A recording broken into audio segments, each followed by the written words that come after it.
مولا علی کرم اللہ وجہ کی کہ ان کو بھی عبادت ہے. پھر آقا علیہ الصلوۃ والسلام فرماتے ہیں کہ تمام لوگ مختلف درختوں کی شاخیں ہیں لیکن میں اور علی ایک ہی درخت کی شاخیں ہیں. مولا علی کرم اللہ وجہ اور آقا علیہ الصلوۃ والسلام کا یہ تعلق، یہ رشتہ، اور دوسری طرف ہم دیکھتے ہیں کیا ہیبت مولا علی کرم اللہ وجہ کی، حیدر کرار. اور تیسری طرف ہم دیکھتے ہیں کہ تیسرے وہ خلیفہ جن کو قتل کیا گیا، حضرت عمر فاروق، حضرت عثمان غنی رضی اللہ تعالیٰ عنہ، مولا علی کرم اللہ وجہ، آپس کا پیار، ان ہستیوں کا آپس کا پیار. واہ واہ واہ، بہت خوب. بسم اللہ الرحمن الرحیم، نحمد و نصلی علی رسول الکریم.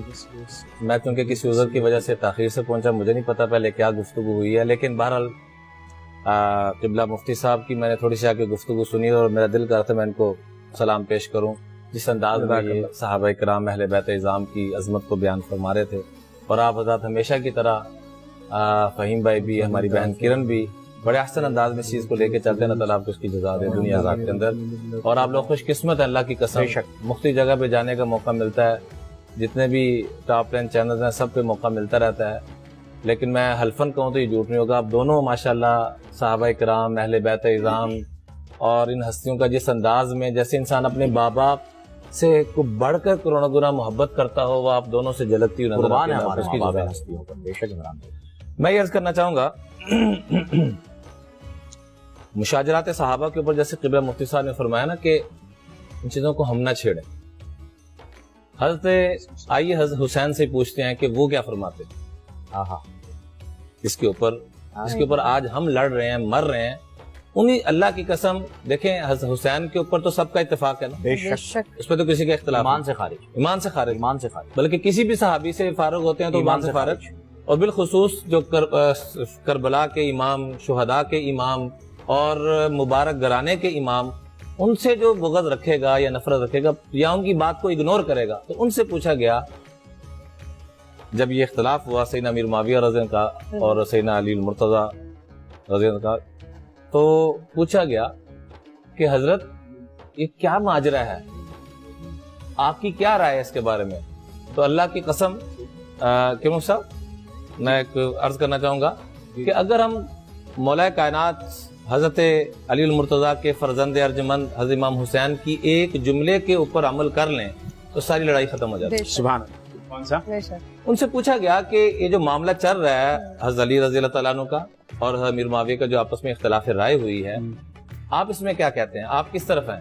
کہ میں دونوں طرف ہوں. پہلی بات تو یہ فرمائی، سبحان اللہ. اور دوسری بات یہ فرمائی کہ یہ رشتے وہ ہیں جو لڑتے نہیں، ان کو لڑایا جا رہا.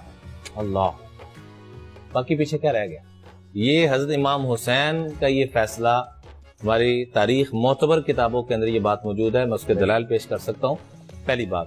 دوسری بات یہ ہے کہ اگر ہم واقعتاً اہل بیت سے دلی طور پہ محبت کرنے والے ہیں، واقعتاً، اور اس کے اوپر دیکھیں ہر چیز کے دعوے کے اوپر دلیل ہوتی ہے، تو ہمیں ان کی بات کو ماننا پڑے گا. انہوں نے اپنے قاتل کے ساتھ کیا کیا؟ ابن ملجم جس کی بات ہو رہی ہے، جو کنفرم قاتل، بدبخت، سب سے کنفرم بدبخت. حضور علیہ السلام کے الفاظ ہیں باقاعدہ، جیسے مفتی صاحب میرے بالکل سامنے بیٹھے ہیں، مولا کائنات یوں بالکل سامنے بیٹھے ہیں، تو آپ نے پوچھا من اشقى الاخرین، میری امت کا سب سے بڑا شقی کون ہوگا؟ تو پھر یوں اشارہ فرمایا قاتلک، اے میرے پیارے علی، جو آپ کو شہید کرے گا، جو آپ کے چہرے انور کو خون سے آلودہ کرے گا، وہ میری امت کا سب سے بڑا بدبخت ہوگا. اللہ. اور اس کے ساتھ کیا سلوک کر رہے ہیں؟ ہم بالفرض مان لیں جی کہ فلاں نے یہ غلطی کی، فلاں نے کی.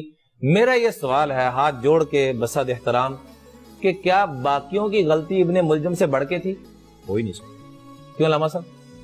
باقیوں کی غلطی تو ابن ملجم سے چھوٹی ہے نا. جو بھی ہو، ابن ملجم کے ساتھ کیا سلوک ہو رہا ہے؟ اپنی جان کو چھوڑ کے اس کو پہلے مشروب پلایا جا رہا ہے، اور حسنین کریمین کو حکم دیا جا رہا ہے کہ اطیبوا طعامہ وَأَلِینُوا فِرَاشَہُ، پانی کھانا دینا تو گرم، بستر دینا تو نرم. فَإِنْ أَعْشَ فَأَنَا أَوْلَى بِهِ قَصَاصًا وَعَفَافًا، اگر میں زندہ رہا تو میں زیادہ حقدار ہوں کہ اس سے بدلہ لوں یا اس کو معاف کروں.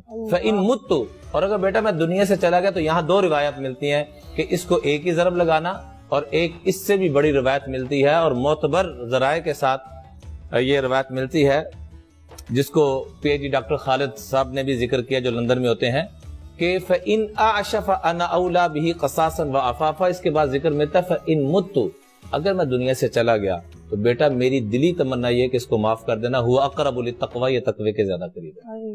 ہم تاریخ کی چند غلط بنیادوں کے اوپر کہ تاریخ دان لکھنے والے کا کوئی قلم ٹوٹ گیا یا کیا ہوا، اس بنیاد کے اوپر ہم سیدنا صدیق اکبر کے بارے میں کوئی بکواس کرے، کوئی سیدنا عمر فاروق کے بارے میں کوئی بکواس کرے، امی جان امی عائشہ صدیقہ عفیفہ کائنات کے جن کی پاک دامنی کا تذکرہ اللہ نے قرآن کا حصہ بنا دیا، اس کے بارے میں کوئی غلط بات کرے تو اللہ کی قسم یہ تو مسلمانوں کے لیے مرنے کا مقام ہے، وہ مسلمان ہی نہیں ہے پھر۔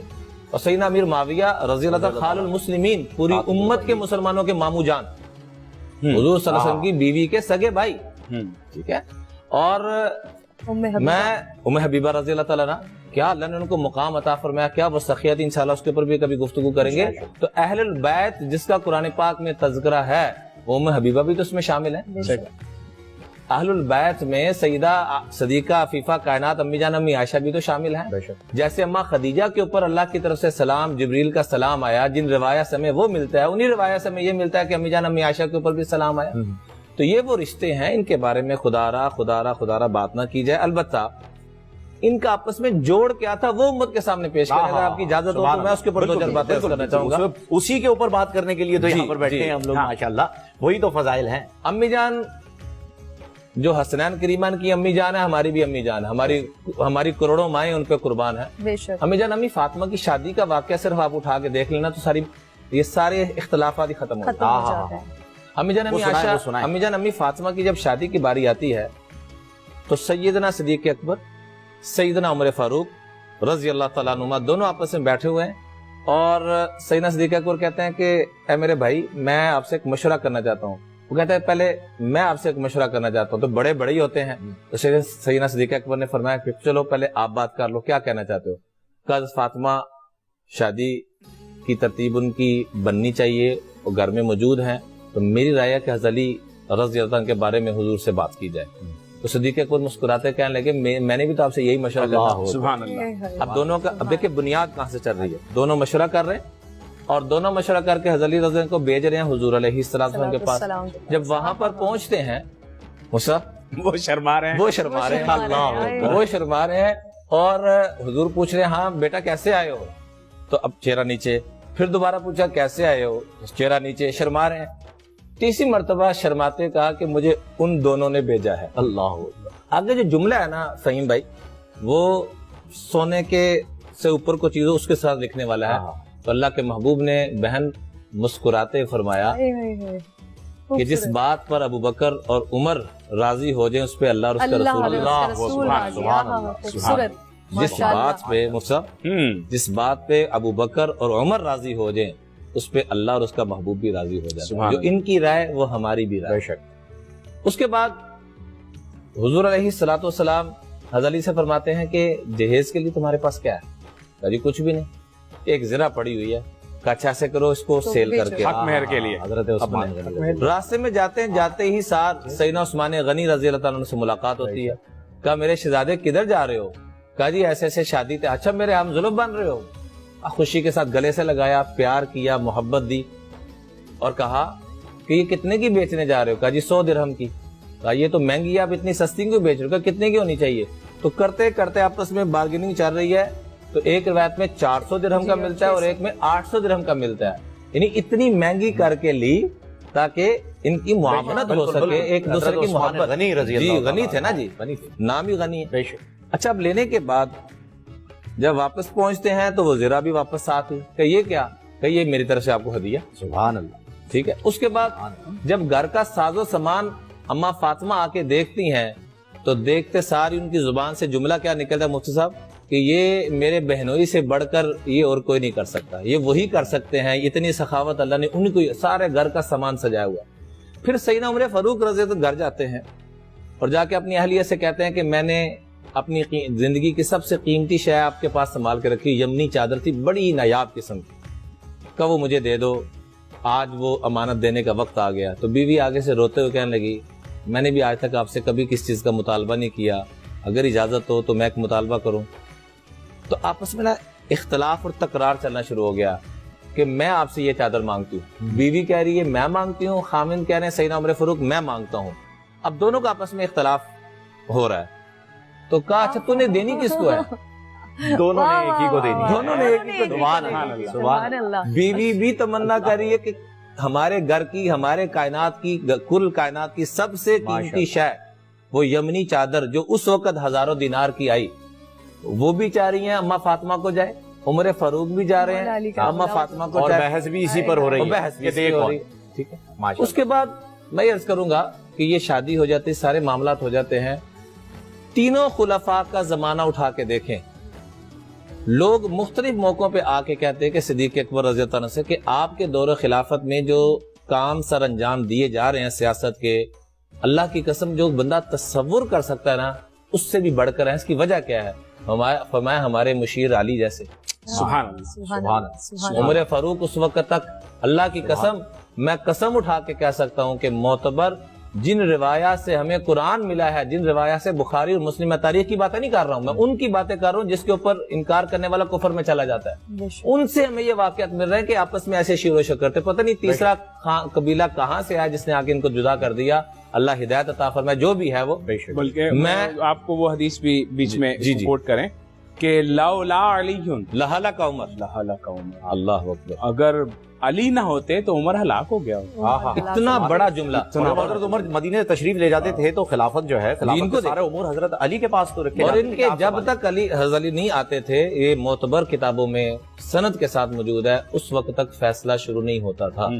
اور دیکھیے کہتے ہیں ہر برتن سے وہی شے ٹپکتی ہے، جیسے یہ چھوٹے چھوٹے گلاس ہمیں نظر آ رہے ہیں، اس کے اندر پانی ہوگا تو پانی نکلے گا، خوشبو ہوگی تو خوشبو نکلے گی۔ سیدنا عمر فاروق رضی اللہ عنہ کا آخری وقت ہے اور کیا فرمایا کہ جاؤ میرے گھر کے اندر فلاں الماری کے اندر ایک کپڑا پڑا ہوا ہے، اس کو لے کے آؤ۔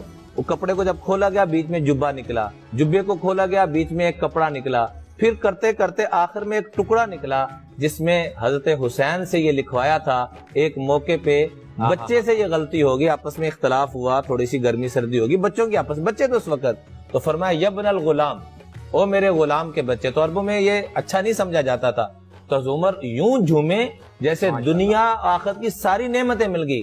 کہ واقعی انہوں نے کہا کہ ہاں وہ تو بڑا خوش ہوئے کہ میری شکایت لگا رہا ہوں اپنے والد محترم کو ابن عمر کے، ان کو کھینچا جائے گا۔ آگے سے کیا کہہ رہے ہیں کہ اللہ کی قسم یہ دنیا آخرت میں ہماری سند ہے، لکھوا کے لاؤ کہ تاکہ ہم اللہ کے محبوب کو یہ بتا سکیں کہ آپ کے دنیا سے پردہ فرمانے سے قبل بھی آپ کے غلام تھے، آپ کے جانے کے بعد آپ کے بچے اس بات کی گواہی دے رہے ہیں کہ ہم ان کے بھی غلام ہیں۔ تو وہ آخری وقت میں یہ منگوایا جا رہا ہے۔ اور آخری ایک جملہ عرض کرنا چاہوں گا، عبداللہ ابن مسعود جن سے فقہ حنفی ساری منقول ہے، بڑوں میں سے حبر الامہ، وہ ایک مرتبہ بیٹھے ہوئے تھے، حضرت عمر رضی اللہ عنہ صدیق اکبر رضی اللہ عنہ بیٹھے ہوئے، تو کہنے لگے اللہ اکبر کہ حضرت علی رضی اللہ تعالیٰ عنہ مدینہ کے اندر جتنے لوگ ہیں ان سے بڑھ کر فصاحت، بلاغت، سیاست، قضاء اس میں سب سے اوپر ہیں۔ عمر کا قبلہ متصب جو جملہ تھا وہ سونے سے لکھنے والا ہے۔ حضرت عمر نے فرمایا عبداللہ ابن مسعود کو ناراضگی کا ہلکا سا اظہار کرتے ہوئے، جیسے اپنے بھائیوں کو بتا ڈانٹتے ہوئے کہ اے عبداللہ ابن مسعود، اللہ کی اتنی بڑی ہستی کہ اے عبداللہ یہ مدینہ کے نہیں، اللہ کی قسم کرۂ ارض پر اس جیسی ہستی نہیں جو اللہ نے، جو ان کو قوت فیصلہ عطا فرمایا، جو ان کو فہم اور عقل عطا فرمائی، یہ آپس میں کیفیت۔